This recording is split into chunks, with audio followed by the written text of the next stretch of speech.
was just going to welcome everybody that came on, and I wanted to just assume the least possible knowledge of somebody who's joining for the first time, so I apologize for everybody who understands how this works.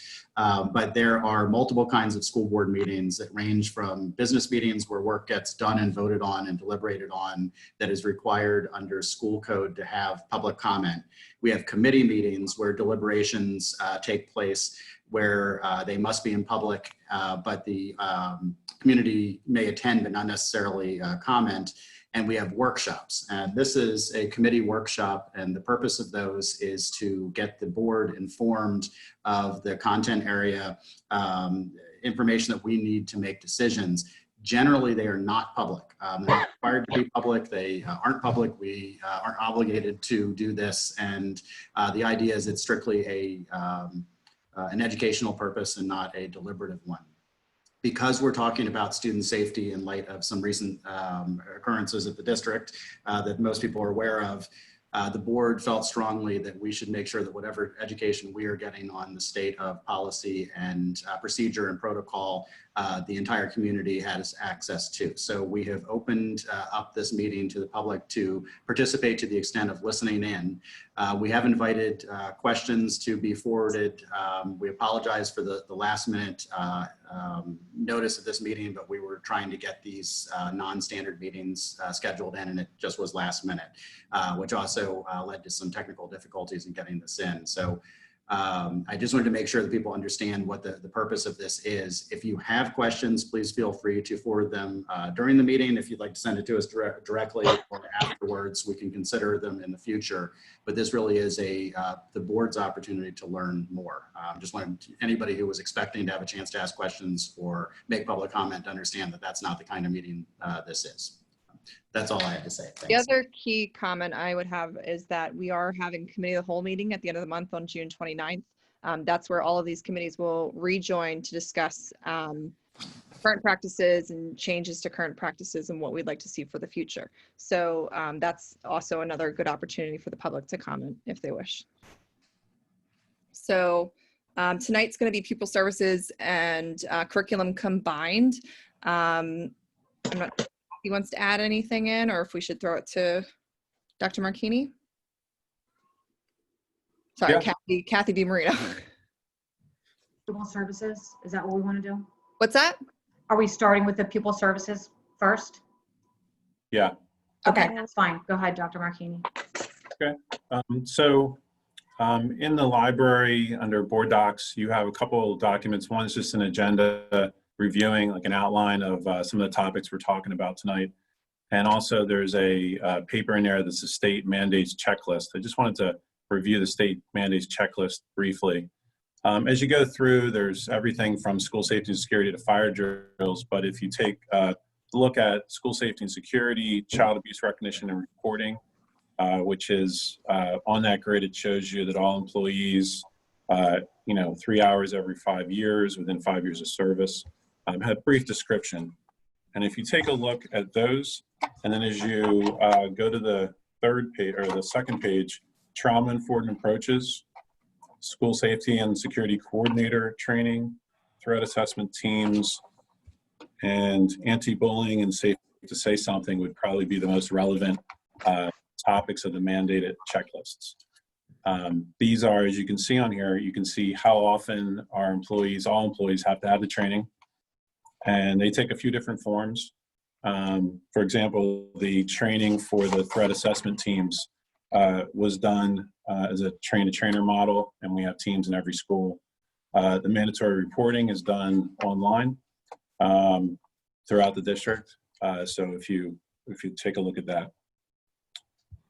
I wasn't going to go over all of those, but I didn't know if I want to make sure you're aware of all the trainings that our staff have to have and how they go about it. Any questions or discussion on that?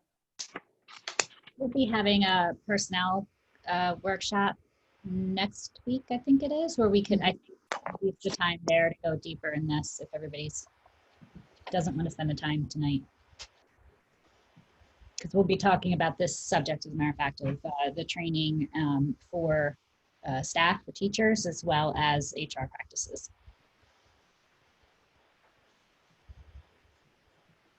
Okay, I'll keep moving. Not to shut it down, just letting everybody know. No, Yeah, no, I agree. no, absolutely. In addition to this training, we had, in addition to the mandatory reporting training, we also, at the beginning of last year, continued our program with the Crimes Victim Center of Chester County. So we've had a partnership with them where they would come in and guest speakers for different classes, health and 8th grade, et cetera. But last year we joined with them with the Safe and Health Communities Initiative. This initiative is pretty inclusive, but the two main parts that they have for this initiative is the Safe Touches, which is a student program in 2nd grade, and the Stewards of Children presentation for staff.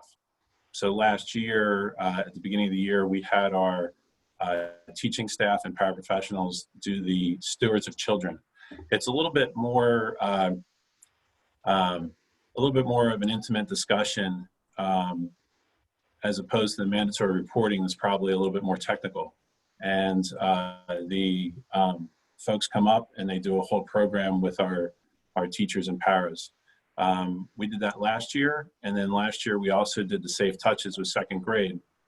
We were expected to have the Safe Touches come again this year, which I can talk about in a second, but we closed as they were expected to come talk to 2nd graders in March. The Safe Touches, if I could just shift to that. So that's basically the required professional development for employees. We were planning on doing a refresher of the Stewards of Children next year, but as you see, if you look farther down in the recommendations, that's a definite. There was There also was- a parent Yep. program for that as well, right? Both of these have surveys for the staff. They have surveys for parents. They have follow-up surveys for the 2nd grade staff, and very developmentally appropriate for 2nd graders. And then there's an evening night during the Stewards of Children, and also an evening night for parents for the Safe Touches. We also send a lot of communications out to parents about the Safe Touches so they can continue the conversation at home or if asked from the child, et cetera. So there is a lot of parent programming, yes. The student program, I can go right into the Safe Touches. This was a pretty interesting program, and I wasn't familiar with it until I met with the Crimes Victim Center last year. And what it is, it's a puppet show. It's not a puppet show where they're hiding behind. They have their staff with the puppets in their hands, and they're talking to just small groups of 2nd grade students. So, if there's 25 students, 20 students in a class, they're sitting there and they talk to them for about a 45-minute with questions and answers. And they have different characters of the puppets, and they do different scenarios. Appropriate touching when a doctor is examining you with your mom in the room. Is that a safe touch? Is not a safe touch? And the kids kind of talk and debrief about it, and then they move into not so safe touches. And the idea is that kids really need to say something, be aware. And the students were amazing. I wasn't sure about the topic in 2nd grade when I first saw it, but the staff is absolutely incredible, and the program is very well received, and we got a lot of compliments from it from both our guidance counselors, second grade teachers, and the parents who were made aware of it. Again, we missed it this year because of the closure, but next year the Crimes Victim Center said they would do it in 2nd and 3rd grade, so a catch up next year, and then the 2nd grade one. And then we'll continue our do the Stewards of Children program again. And again, that's in addition to the mandatory reporting. Could you refresh us on what the Crime Victim Center is and how they're in the position to be doing this for us? Yeah, the Crimes Victim Center is an extension of the Chester County offices and very closely connected with the District Attorney's Office. And they assist victims. But on top of, so if you have if we have a victim in our school, we might receive a letter from them explaining to us what occurred, how we can assist, et cetera. A lot of resources, but they also do a lot of educational and parent programs to really try to get the issue out there. And a lot of it is directly related to child abuse. It's free. program. It's grant funded. So this Safe and Healthy Communities Initiative is grant funded. It's not free, but it's free for us because it's supported by a grant. And last year they were really looking for school districts to participate, and we were excited to do so. Great experience with them. And how long have we been working with them? We've had speakers at the high school and middle school for a few years. I'm going to say 4 or 5 years. I don't know if I could. Right. What's that? That sounds right. I was trying to remember one of the episodes that I did attend, and about 3 or 4 years. Yeah. Yeah. Sounds correct. Yeah, that sounds about right. So the oldest kids we'd have who have gone through the program would only be in 6th or 7th grade. Well, that would be 4 years of 8th grade and Health 2 of having speakers come into the school. I want to clarify that. Okay, sorry. We haven't gotten there. I jumped ahead. Right, no, that's all right. And then the Safe and Healthy Communities Initiative, we partnered with them last year. So that would have been 18-19 would have been the first year we partnered with them to do that. So Rich, how often is this program? Is it just a 1-hour assembly? Does it reoccur? And content-wise, do they address topics such as grooming, not just touching, all those associated topics? Yeah, the Stewards of Children, of course, hits on the mandatory reporting laws, but then it really moves towards helping staff prevent, recognize, and react responsibly to child abuse. So they do talk about grooming. They talk about who people could be that they might meet who are doing these things, how to respond, how to report, and trying to recognize some of the early warning signs. So it's like I said, it's a little bit more tailored to the to the teachers in that room regarding how to how to work together to stop this. Whereas the mandatory reporting, and that's about that Stewards of Children is about an hour with questions. The mandatory reporting is 3 hours. We do it online. I have a suggestion for that. But the Stewards of Children is, I think, follow-up is a good program. And the mandatory reporting, I'm sorry, is just that's mandated by the state, and it's just it's 3 hours every 5 years. Did you say? Yeah. Our recommendation. I had a great conversation with one of the community liaisons from the Crimes Victim Center last week, and he recommended that they do the mandatory reporting next year for everybody. So in person, it's a 3-hour program in small groups, within maybe each faculty. He said they really can get some specific scenarios, answer questions, have a real discussion, as opposed to clicking through slides on a computer program. So he kind of felt like having them come do the mandatory reporting training and then also do the Stewards of Children, just as a baseline for everybody next year would be a good way to go. And that would fulfill the state accreditation requirements? Having The mandatory reporting one would, yes. We wouldn't have to then do it with the computer. We could schedule that as many times you want, Okay. Rich, is there a 30,000 foot mandatory reporting you could tell us that who are new to the school board? Who is the mandatory reporters? Is it every employee of the school district? And what's the, at high level, kind of what's required here? What is the obligation and what triggers the mandatory reporting? Yeah, in a 30,000 foot explanation, it's the list of people who have to report are very inclusive, and it basically is anybody working with children. So it would be all staff in an educational institution. It would be all staff. And the report is you're reporting potential child abuse, and they describe that in a number of different ways, from kids having bruises when they go to the nurse's office to behavior of staff towards kids. We have to, by law, report it when we get the information. To whom? There's a child line. It's the reporting agency. In some cases, it might go or right to the state police if it's severe, but child line would be the report.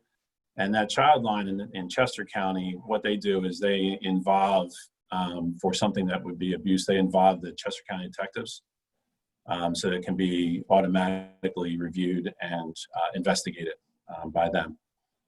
So if I'm an employee and I thought something strange, that I didn't like there, I would go directly to this child line. I would not go it's not an internal thing. It's an external to O&J.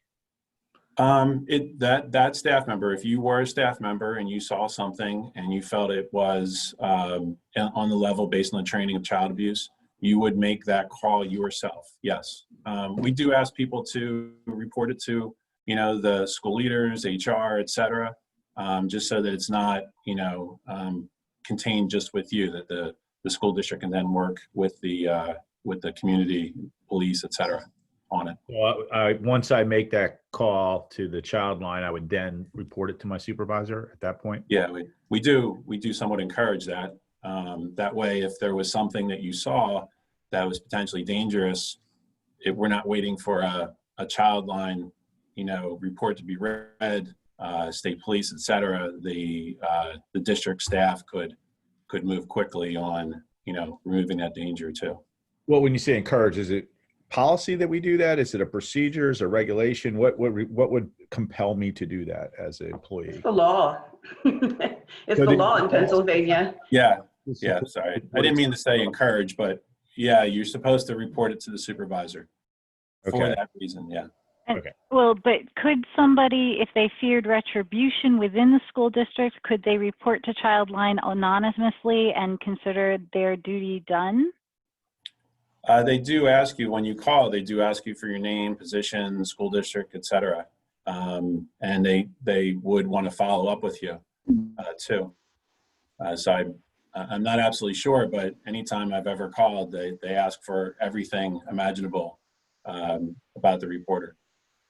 Okay. This may be a personnel discussion, but there's two things at play here. One would be the reporting law, which people are subject to regardless of what our policies are. And then there's our internal policies for what you're supposed to do once you've complied with the law. Is that correct?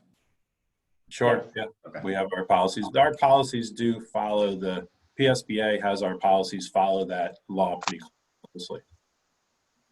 Rich, a question back to content, and you may or may not know this, and it may be a sensitive question, but I'm sure that the training talks about a lot of different scenarios. You mentioned a doctor, probably family friend, so on and so forth. Is there any education about someone potentially grooming in the educational institution itself, a staff member, a janitor, a teacher? Obviously, I think there's a level of trust coming from the schools saying, hey, they're the ones helping us here. Does the content include that kind of training as well? Scenario? The safe touches that I referred to, where as a doctor, they have a puppet that is a doctor talking about that. They do talk to the kids about that it could be someone friendly, it could be a trusted person, a member of your family, a teacher, et cetera. They do mention to kids that it could be a trusted person. Okay. That anybody could potentially touch you inappropriately. For the stewards of children, they talk to the staff about how to really look at their own colleagues to make sure they're doing the right thing. So it's not avoided whatsoever in that stewards of children. And there's some expectation put on every staff member that not only should they not be abusing kids, but they should be reporting, recognizing, knowing the patterns, and getting assistance. Hey, Rich, did you said the due date for completion is within 5 years of service? What is it? Every 5 years. So there's a schedule. But if you're hired today, you get training soon. Yes, that's part of induction, is that you have certain trainings you must complete within the first week of being hired. All right, cool. Is there a credibility bar for reporting? If a kid comes in and says, Bozo the Clown and Andy Warhol are taking me down in the basement, is somebody allowed to say, well, that's ridiculous and ignore it? Or is there, if you hear anything that seems like it breaks the bar, you must call? The second one. Okay. Now, about that, like as far as mandatory reporting, are teachers trained to mandatory report things that are just maybe pushing boundaries, or does it have to qualify as abuse? So if a teacher makes you uncomfortable by looking at you a strange way or something, you know what I mean? Or is it to the level of abuse or harassment that you would use that child line? I think there is a line there that if you think it's not right, you should be reporting it. But I think the difficulty sometimes becomes that, that grooming behavior might not appear to be, in some people's eyes, somewhat inappropriate, perhaps, or they're not aware. But you're supposed to, if you have a bad feeling about it, or you think it's a problem, or you receive a report, you're supposed to call. Yeah, and it says on the training that they really rather you err in the safety of children. I know just from coaching, I'm a mandatory reporter from my coaching certification, and they drill it in you that if you even suspect, you have to call. And it's like, it would be against the law. Like I would be breaking the law if I did not call, if I suspected something and did not call. So they put it on the onus on the person as well, on the mandatory reporter, for what it's worth. So Rich, based on that and what Lydia just said, our expectation then, would it be correct that anytime a student would bring something up, whether it's this person's creepy, this person did this, there should, and reported it internally, there would also be, in addition to something internal to O&J, something that goes to this child line, they would have to be always the same. There shouldn't be a situation where it's reported internally, Mr. Friel was creepy, right? And that gets reported, that should be called in, correct? I think it's more about the observable behavior. The question then becomes when they train us in the stewards of children to recognize and react, I think it's the observable behavior. If someone says he's creepy, the teacher might say, well, what did he do? It would have to, you'd have to better understand the action than a simple feeling. I just don't know about the guy. What did he do? He didn't do anything. So I think therein lies, some difficulty with the actual mandatory training and the stewards of children training. And again, it's if that staff member feels that there is a threat, a problem, that they should call. Like I said, they want us to err in the way of safety. I think again, that maybe lies in the, someone walks by and sees a teacher and a student talking in the classroom. They're working after school, tutoring or something. They might not think about it. It's another tutoring session. Someone else might say, well, that doesn't look right. Maybe I'm getting a weird feeling about that, and then they would say, well, what did they do? Some observable behavior would probably be, I don't know if that's in the law, but probably be more descriptive. So a student reporting that they felt uncomfortable wouldn't trigger this necessarily in our system. It depends on what they were uncomfortable with. Okay. Was it a verbal comment? Was there a sexual innuendo? Was there a, proximity, etc.? Does that make sense? No, yeah, I'm just trying to understand so if a kid comes and, doesn't have a clear, just has that feeling or whatever, and then it would be, you could interpret that and someone could reasonably say, well, there's just nothing there. I don't see something to follow up on.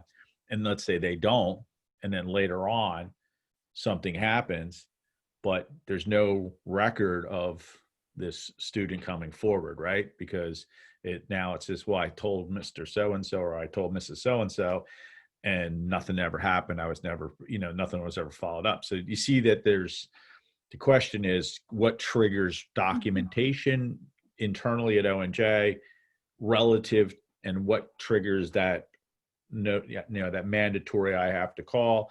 Are they always, can they be different? And in the scenario where it's like someone has a complaint, but it's in just, it's not specific. It doesn't necessarily have a behavior with it. Is there anything to do or done with that?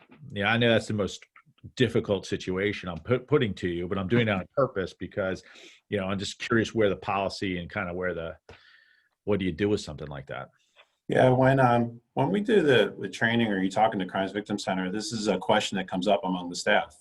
They ask this all the time, and the answer is usually, what do you think? What are you seeing? What are the behaviors?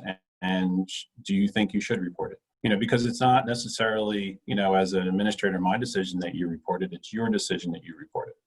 Everybody's a mandatory reporter. So if you feel that there's something going on here that you don't like, you observe something, you have to you as the mandatory reporter have to make that decision. So Rich, I'm sorry, I just Googled what actually defines it, because it's not just the reasonable suspicion is generally the standard, and it's also mentions witnessing a pattern of boundary violations and boundary violations that occur after an intervention about that. So patterns can be established. I'm also questioning if you are not certain that a call is made, isn't the next person who hears about it, the administrator, also obligated to put that call in? Yes. Yeah, it's not just the one person, it's everybody who then hears about it has to call also.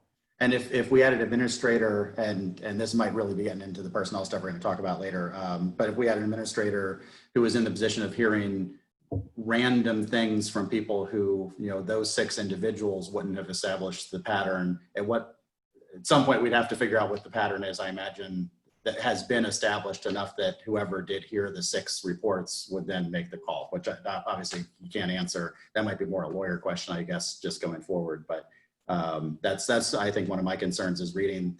I hadn't actually seen that wording before, of a pattern of boundary violations, and that doesn't seem like something that I've seen in our policies, that sort of verbiage. Yeah, I think when you said boundary violations, it becomes then more than a feeling. It becomes actual behaviors that are being realized. So yeah.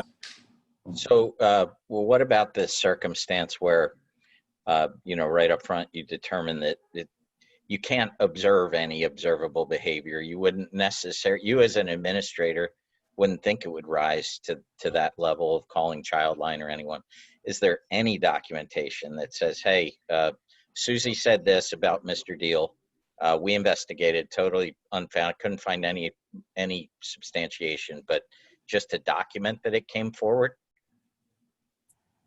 There would be some personnel notes if it would go to the point where there's a warning or some sort of recommendations, things like that. But you wouldn't know to give a warning, right? Your determination would be, there's nothing really here, yet nonetheless it happened.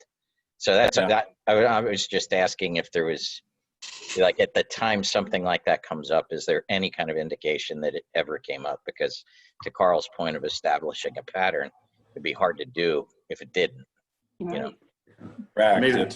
Maybe Danielle and Dr. Lloyd could sort of put that aside for the next personnel meeting that's getting directly into how we would handle a specific situation. Rich, you talked about the 8th grade program. Could you discuss how that's different and what's covered there? Since those are the kids who are getting up to the age where they're not innocent about what's going on, and it starts being things that they're pretty familiar with. Yeah, most of the council organizes the 8th grade speeches, but it's very relevant to their relationships with each other. And, understanding that there's certain boundaries with each other, there's peer relationships, understanding, flirting versus sexual harassment, so to speak. So that's the type of program they get. And Rich, so between grades 2 and I guess 8, what do students, what kind of training, what kind of instruction do they receive about these kind of subjects? Is it just grade 2 and then nothing until grade 8? As far as the crime victim centers, yes, and supplemental programs, yes. I guess Kathy's here if there's any curricular significance in those grades. I'm not sure. Sure. Just one of the things that's also part of that K-3 curriculum is the developmental guidance that is offered by our school counselors. And so while the bulk of the conversation for that K-3 level is on friendships and peer relationships, those that occasionally, if a student would have a question, then the school counselor would answer it in that situation. But we do have a class, a guidance class that the students have, K-3. But beginning in 4th grade and continuing through pretty much 11th grade, students have health class. And so this is not a huge aspect of health. It is one of the academic standards in the health and physical education full component for them, which is personal safety. And in 4th grade, the emphasis for that is really on safe situations in your home. This is often when students might be home alone for the first time, coming home after school. And so personal safety is really about safe situations in the home. There is really very little language in the 4th through 6th grade band of the academic standards that speaks directly to this student issue of personal safety. There is about stranger danger and sort of that good touch, bad touch. That's really in that K-3. In Owen J. Roberts, we have a greater emphasis for personal safety in grades 4 through 6 regarding technology, specifically on what's appropriate digital citizenship, what's appropriate as far as digital images. They have conversations about sexting and about what would be and not be appropriate in use of technology. And that was actually in direct response to issues that were going on in the middle school. Come middle school, the health curriculum for the part of personal safety talks more about mental health. This is when the students are introduced to the Safe to Say program. And in both 7th and 8th grade, they have a component, they have a time when they are talking about Safe to Say. So in 7th grade, they have an introduction to that as actually how to use that app, and they have the training for that. In 8th grade, they go through more scenarios with that. It's a greater emphasis on mental health. There's a greater emphasis there on suicide prevention in that personal safety unit. Finally, in high school, the personal safety unit again emphasizes appropriate use of technology. That's a big part of that unit. Safe dating situations, healthy relationships, and this is when we have those speakers again from the Crime Victims Center. And one of the things in speaking with our health and physical education teachers about this is that Health 2 course is taught in a number of different scenarios. So some students take that in person in a very traditional setting. Some students have that online or in a hybrid situation. And so access to those speakers is different depending on how the students have that class.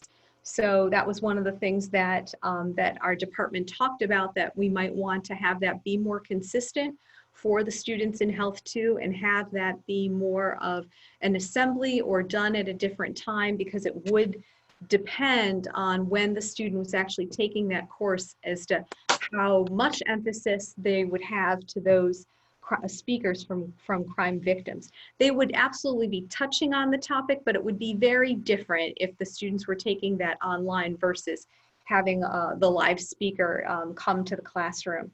And we all agreed that for elementary, middle, and high school, the greatest emphasis in the health curriculum is on peer relationships and on what would be safe and appropriate with children of the same age. There's really not the same emphasis on adult behavior or adult actions in the health course, nor is it even listed in the actual academic standards. And one of the things that the teachers pointed out in our most recent meeting is, although Owen J. Roberts has, as a school district, we have updated our curriculum for health and physical education when it has come up on our curriculum cycle, and we have added topics like like this, or like opioid crisis, or vaping, but the actual academic standards for health and physical education have not been updated since prior to 2002.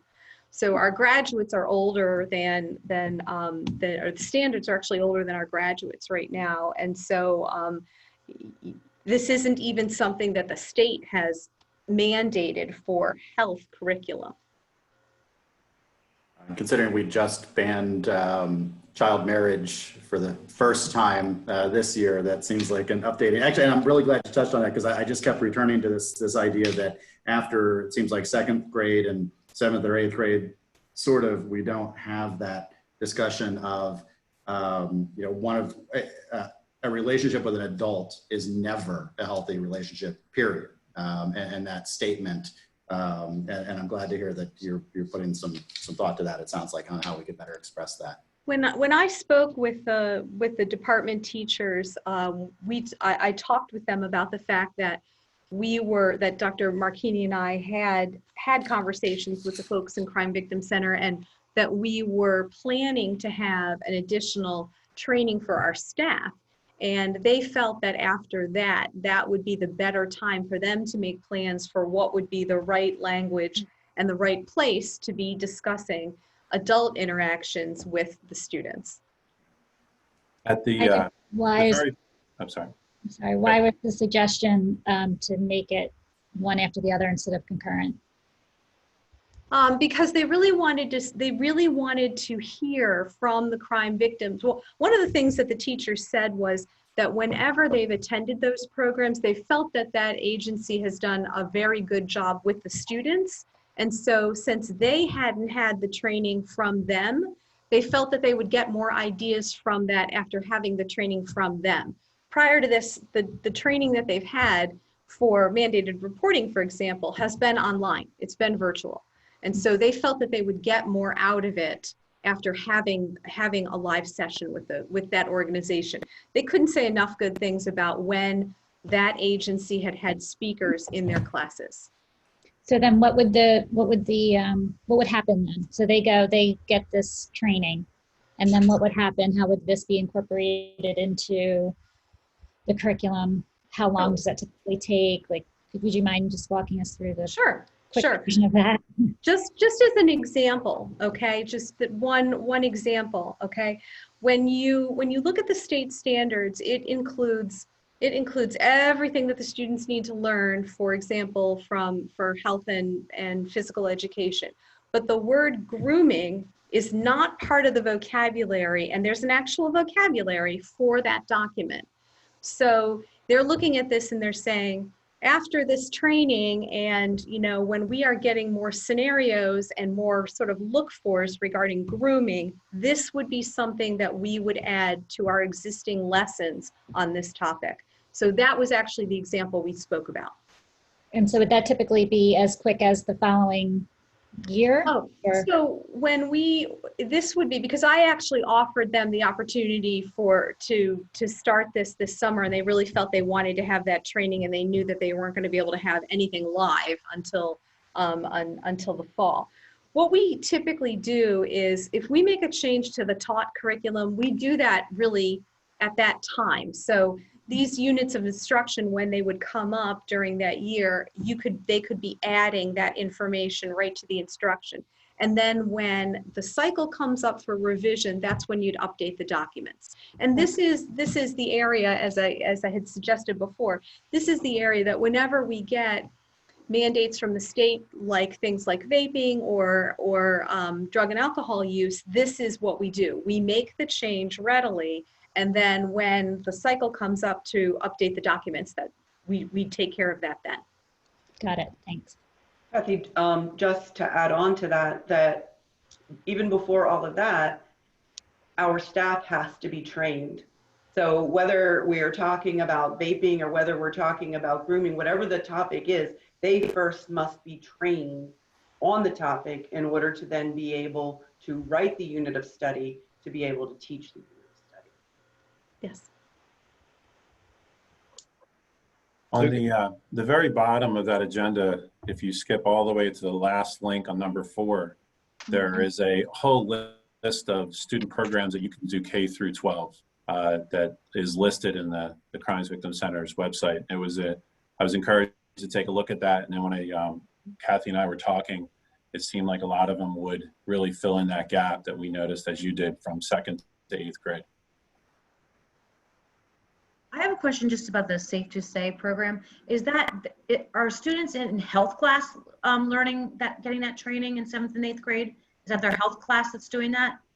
The 7th graders actually don't have, they do that in their, in the health and PE cycle, depending on, it might not actually be a health class, but it's those teachers.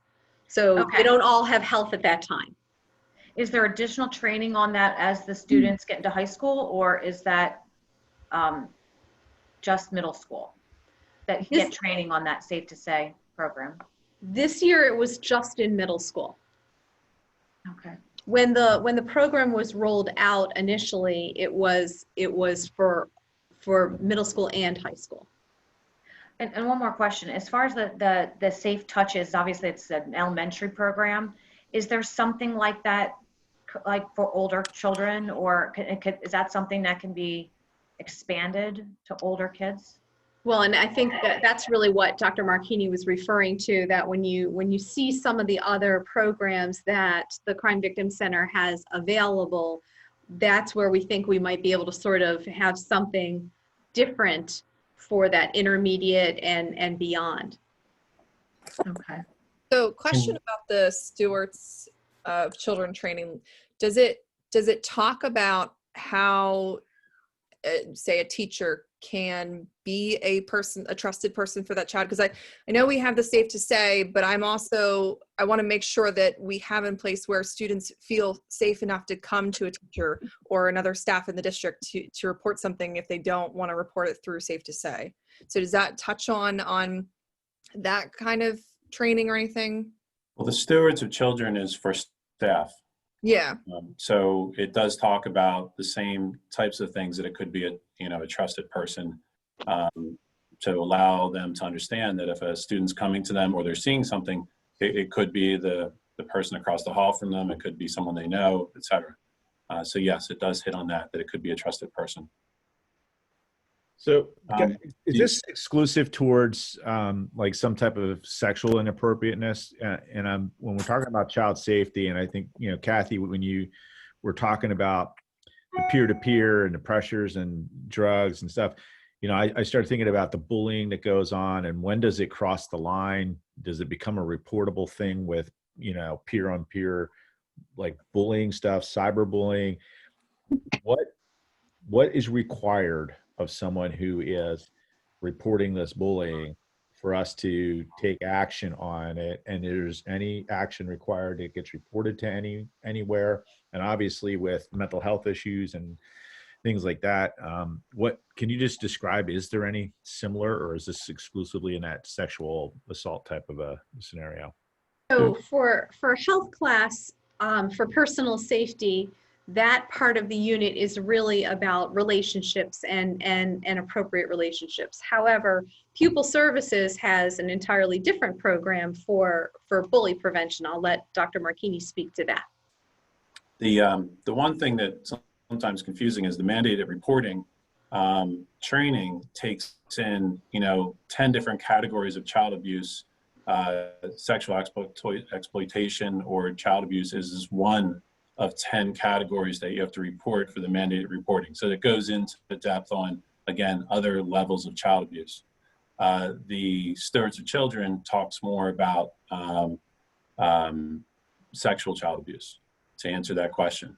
The other programs that we have sort of interweave in with this. So the bullying program is Alveus Bullying. That's a K through 8 program.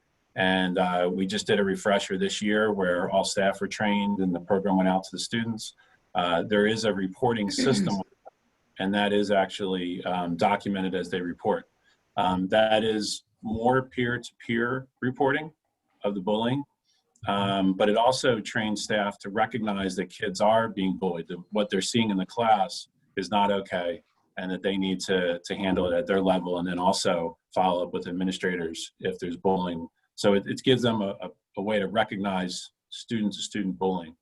The Safe to Say program is students can, and that's 7 through 12, they can report anything that would be dangerous. You know, if they feel like another student's a threat, if they think a teacher is not acting appropriately, they can report anything they want and are encouraged to. So that's a reporting, and that actually goes to the Attorney General's office, and that is all, you know, a lengthy list. We have our own app and database. Brandon Daniels sees that. We have to follow up and close each case, each report that we get on the Safe to Say, we have to follow up and close. Building administrators, counselors can do that depending on the level. Life safety reports, there's 5 of us in the district that get a phone call. They call, if let's say a student says, my friend's gonna hurt themselves, kill themselves, a student's suicidal, or there's like some sort of death threat or something's posted. They call until they get a live person on the phone, and then that administrator takes the lead on working with, you know, law enforcement, and often actually almost all the time for the life-threatening ones, a police is dispatched it right from the Safe to Say call center. So we'll get a call and say, hey, we're sending a police car to that house right now. That could be, you know, 2 in the morning. So there's a few different levels that sort of interweave both bullying, threat assessment, danger, you know, sexual abuse, child abuse, etc. All of them together are supposed to have some sort of, you know, system that covers a lot of different categories, but I think it gives students and staff a way to report. So back to the bullying part of this on the peer-to-peer level, and this goes back to, I think, you know, Carl made the point earlier about pattern recognition. So, you know, if things escalate and you're not capturing the things that maybe are building at the lower level, you know, someone has a problem, teacher solves it, reported, it doesn't get documented. And then how do you know that you have a kid who has a pattern of either bullying or being bullied? And how would a teacher not, you know, recognize it? You know, I have this student in 8th grade for the last 3 years been bullied by this kid. But if the pattern doesn't emerge or the documentation doesn't emerge, I don't know that. So maybe I don't react appropriately, not because I'm doing it wrong, but because I don't have all the information. Can you just describe in the bullying program staff responsibility and what would trigger documentation, and does that documentation move forward with the students, or how would that maybe work? So the students are trained that they can go to someone and report this, and then the AVEAS has a reporting system that an administrator can work with students on this type of behavior. It's very possible, and I think you're really hitting upon, you know, a potential weakness as you're talking about it, is it's very possible that a teacher might see someone giving another kid a hard time and say, hey, knock it off. And it's probably not reported. That student could go around to every single class and 6 teachers tell them to knock it off. It's very possible that that's not reported, as we're saying. The teachers are trained that they should report that, you know, so, but I think you're kind of hitting on what sounds like a bit of a weakness in the system. And plus, I think the other weakness is there's many systems. Mm-hmm. There's not one where someone could see, oh, there was a Safe to Say report, there was a bullying report, there was a, you know, it would really be the counselor or building administrator that would have to be collectively looking at all of those systems. And is there, looking at how the focus seems to have been on a lot of these programs, it's what students might do to one another or be victimized by one another. And when we talk about bullying, is there any discussion of recognizing patterns so that if individual staff members are actually getting reported as, you know, let's say just, you know, causing little kids to cry and it just gets brought up, do we ever establish those patterns? Is there any path for doing that, or is that as sort of random and scattered as some of the rest of it sounds like it is? I mean, I think it's very possible, like Mr. Friel was saying, that could be a weakness, that it's a bit scattered. So, you know, as we talk about it, it seems like a colleague could maybe say something to someone who's not, you know, not doing something that they think they should be doing. The principal could say something, but yet if it doesn't cross that boundary, you're not noticing the pattern, as you mentioned. Okay. So yeah, that's as you talk about it, it seems like something that we need to look at further, which I think is a good use of this meeting, how we can move forward. I have more questions about that from an HR practice perspective that I'll be bringing up next week around like what is our practice when someone is, we do hear those things. How do we note them? How do we stay on top of them? Excuse me, I have allergies. And how do we recognize trends? I have a question. When a student goes to a counselor, whether it's middle school, elementary school, or high school, and they are speaking of something they are observing, feeling, or upset about, and they might feel that with their discussion with the counselor, it's confidential, but in essence, the counselor is really also a mandated reporter. So I can see how that would become a conundrum for that particular counselor. How do we handle that, and what are they taught to do, and how do they address this situation to the particular student when they speak with the student? I can see that that could be a real issue. And I'll just say, speaking of a pattern of behavior that might not get reported, or individuals might not feel that pattern of behavior or that behavior moment was of question, but a student may go to the counselor and say, I feel insecure because of this pattern of behavior. So I'm just kind of curious as to how a counselor would counsel the student about that particular thing. And it gets back to what Carl and everybody else is saying. How do we deal with that, and how do we reconcile all those issues? Where do we get the pool of information that we could try to cover all of these instances with some kind of fidelity? And I think that's kind of where we all are. We just need to get a handle on it and understand everybody's particular responsibility to the student. And I, in my past history, saw teachers bullying students on various field trips, or they would have a student they didn't get along with. So it's just, where do we have these responsibilities, and how do we gather them all together and come up with some feeling of confidence that we're doing this appropriately and fully? I mean, as I said, I was profoundly disappointed, and we just have to get a handle on this. So anybody who has any ideas, I think we just need to bounce them all around. And if we're taking a lot of time, I think something we really have to do. One of the things that I think everyone is aware, that when children are in an elementary school, there's one guidance counselor, and they spend their 6 years with that one guidance counselor. Then when they go to the middle school, they have the same guidance counselor. And then when they go to the high school, they have the same guidance counselor for those 4 years. And so that's a way that we bring some sort of continuity to the child's life, because the teachers are changing and even the administrators are changing. And so we try to bring the continuity through the guidance counselor, as that being a person that is trusted by most students. But when a child discloses information to the guidance counselor has a responsibility when that child is at risk or in any kind of danger to tell that child that I must tell someone. And children, as you can imagine, they will beg for the guidance counselor not to tell someone, don't tell my mother, don't tell my father, please don't tell. But they are bound by the same laws everyone else is, and that they must report. And so oftentimes it is the guidance counselor that recognizes that this is a pattern, that this child really is in danger, because now the child has come to me time and time again, sharing these things and with me, and that it is time to report, or that they have to report again to Childline. So guidance counselors must report no matter what, and it's their responsibility to tell the student that I care about you, but I must report this because you're not safe.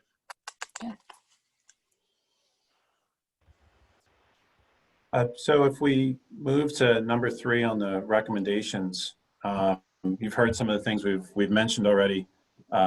We're planning right now just an administrative overview. So at our administrative training in June, we're going to have Joe Myers from the Crimes Victim Center come and go over all the programs with us, and just review, allow us to ask questions. And the ones that he had mentioned when I talked to him were the Stewards of Children again, the mandated reporting program as a baseline again next year, done by them in person. And then he also talked about a program called Respect at Work Culture Program. And it's really working with staff on, what they should expect from a workplace that's respectful and really working the right way, and then hold each other accountable to those norms. What they do is they cater it to schools, and they implement a culture assessment where they have sort of expectations of a respectful workplace, and then they actually follow up with the assessment, and then help the district set action plans to move forward with those expectations. I'm not very familiar with it. What I told you is what he sort of told me, but we're hoping to find out some more information, really looking at a cultural awareness and having staff, create the culture they want that's right for kids. And we So talked then also, pardon me, I was going to say, we talked about that for the June administrative professional development. Yeah. Yep. Yeah. June 17th, Kathy. But he's expecting to come talk to our administrative team about all of their programs morning of the 17th. And then, so I'm very interested in those. I think as a way to partner with them and really, get everything in the beginning of next year. And then for students, we really feel we need to do another refresher training for students for Safe to Say, and then also include, we had a parent workshop last year for that, and get the message out, make sure folks are aware of what we can do there. And then we had talked about some of those programs K through 12 that we can at first supplement into the curriculum and then see where it fits in across the grade levels. It sounds like we also need to, and as I'm sitting here listening to you guys, it sounds like we need to also come up with some sort of centralized reporting program for these things, so that you can actually see the, in various ways, the boundary violations and or, peer-to-peer bullying or patterns of behavior, et cetera. So it'd be something we can ask them about, and also check around some of those schools and see what they do. Yeah, they might know if there's some models out there, so we're not having to invent everything. Absolutely. Regarding that refresher on Safe to Say, would that be in some big assembly, or how would that be delivered to kids? When we did it the first time at the high school, it was I believe it was English classes. It was either English or social studies classes. So teachers had a video that they showed that was through the Attorney General's office, and then I think we customized it to show them. So they were able to, we trained the staff first, and the staff showed that to the students. We really felt it'd be better if it was in small classes and not in, an auditorium with 400 kids in the class. And then at the elementary school, it was done by the health teachers. Yeah, I totally agree that a small environment would be good, but I guess I'm just thinking, in this time where we're encouraging kids to take online classes, sometimes that's a way to miss out on a program like that. I know my kid has taken online social studies and things and not had certain trainings and programs. So just something to think about, making sure every kid gets that. Yeah. Is there a way also, I'm sorry, really quick on the Safe to Say, when you go out and you look at it, and like if I ask my kids, it's very much in the mental space of suicide prevention and bullying. I'm not sure that if I were them and I was feeling groomed or something of that nature, that I would think to use Safe to Say. So I'm not sure if there's a way that we can, I don't know, encourage a little bit more what it can be used for. Yeah, could we encourage our students to use Safe to Say if they they've gotten. They use it pretty extensively. Okay. It keeps our guidance about this counselors, particular issue. Yeah. It keeps our counselors very busy. They do report teachers from time to time for various things on Safe to Say. We do it in small groups because in the 7th grade, they're downloading the app onto their phone. And so we need to be able to help them navigate the app and try the app out. And so then in high school, we need to be doing a refresher on that app. It's very much developmental on where the students are and what the students can handle as far as information goes. It's definitely appropriate for, it's meant for 7th and 8th graders, and that's our experience. K through 6, we focus on teaching students to tell 2 trusted adults when there's something going on. We want them to tell someone at home, and we want them to tell somebody at school. And so that reinforcing of that, we always want that. But then Safe to Say is introduced in the 7th grade with learning how to use the app, and it is used extensively. I would argue that it's saved lives in our school district with regards to suicide. That's the primary use for suicide and bullying, but also students will use it to report vaping and any kind of drug use is what we see. Is there any analysis to see, to make sure that it's not being used as a tool to bully itself? That seems like a sort of a technological means of swatting other kids by reporting them. I'm not sure if that's, if those who are serially reporting are ever being looked at as, Yes. is that it is, okay. It is. And so when it first came out, we definitely saw that, and we heard from parents that they felt that that's the way that it was being used. Because of who the reports go to, you start to see that pattern of really more like what you're saying, bullying or tattling to try to get somebody in trouble. We saw less of that this year than we did the first year that we had it. Where that central repository allowed that pattern to be seen. That's cool. Yeah. So Susan, when you're describing it's used extensively, is there a way to quantify that a little bit? Absolutely. Thank you. Absolutely. We have hundreds and hundreds, and I can tell you right down to what the reports are and how many of them were for suicide, how many of them were for bullying. It's all quantifiable. It's in a database that is through the Attorney General's office, but Brandon keeps us abreast.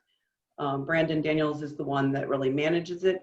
So he's our first person. So if a report is not followed up within 24 hours, then Brandon's the person that follows up with the administrator or the guidance counselor about doing that. And then on the second line of defense, so as Rich was saying, if it's life threatening, we will get a phone call. And so I see those reports as well. That'd be really interesting data. I mean, is there a way to get that without it, violating anybody's privacy? Just adding the data. I think when we first, if you remember, Carl, when we first got it, we were telling the board how many reports Right. when we first rolled it out, and I haven't reported out on that, but I can put that in board line for sure. That'd be cool. Thanks. Yeah, I think if there's any pattern too year over year, like bullying, and again, at the 30,000 foot level, that's all I'd be interested in, just to see anything trending that you could share as you. Yeah, suicide is what trends. Suicide is what's trending. I don't mean to laugh, but that's a horrible thing. Yep, it is. It's very, thank God we have it, because we really believe we've saved lives because of it. Yeah.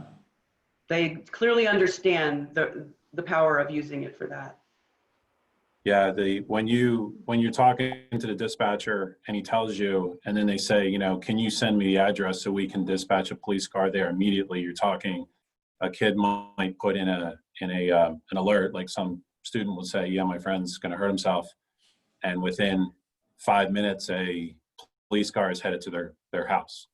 It's absolutely incredible. And we usually, if like I take the call, I'll call the house while the police car is going and try to do a wellness check. Say sometimes 1 o'clock in the morning, you're waking a mom up and saying, hey, can you check on your son? And they're actually going up to the room, checking on him, and the police show up and there's immediate action. It's incredible.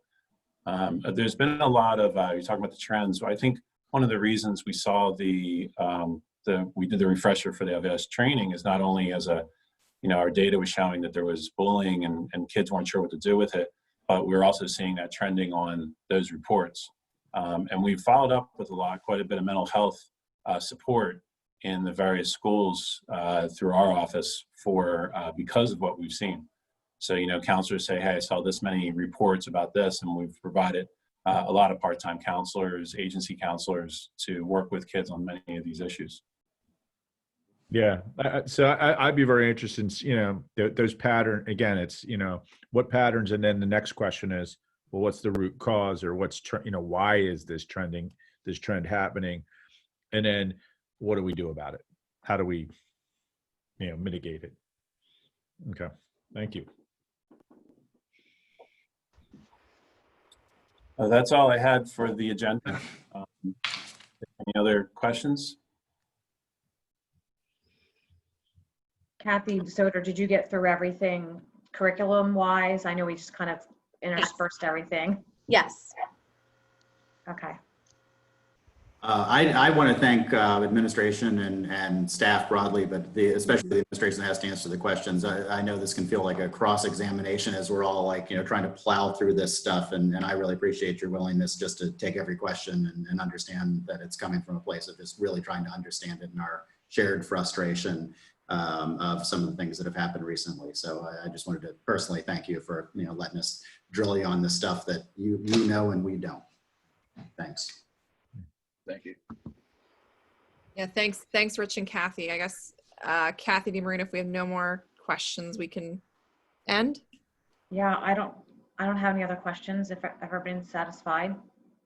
And then we will be meeting again at the Committee of the Whole on June 29th. And we have Right. some additional meetings that are workshop meetings coming up between now and then. Yep. And maybe after that. Right. And a lot of questions I think will be answered in that personnel session as well. Yep. Correct. Cool. Well, thank you all. I really appreciate it. Thank you, guys. I do. Good night, everybody. Thank All See you right. Thursday. Thank Good you. night. Good night. Okay. Good night. Good night. Good night.